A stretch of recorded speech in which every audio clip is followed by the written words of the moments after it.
АСОМ ќе го оспори законот за игри на среќа пред Уставниот суд. Се чека потпис да стави претседателката Давкова и да се објави во службен весник, пошто ќе биде поднесена иницијатива против уставноста на законот.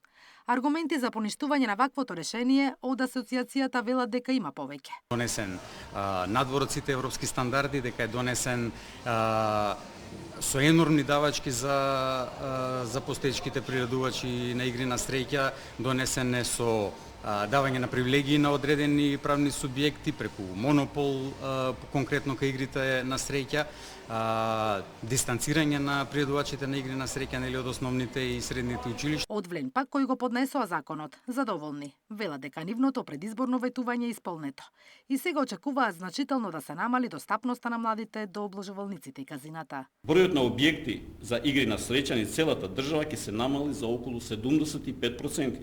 Законот воведува и построги услови за лиценцирање. Се забранува рекламирање, што го представува коцкањето како успех или начин на живот.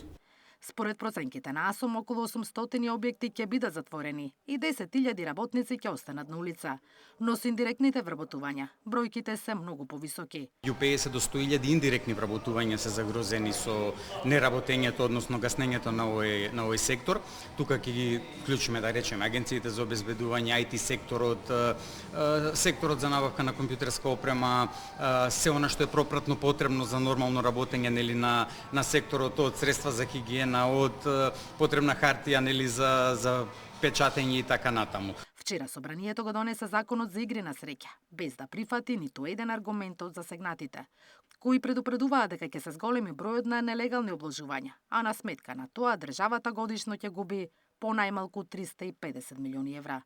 Наташа Мерсовска, Сител телевизија.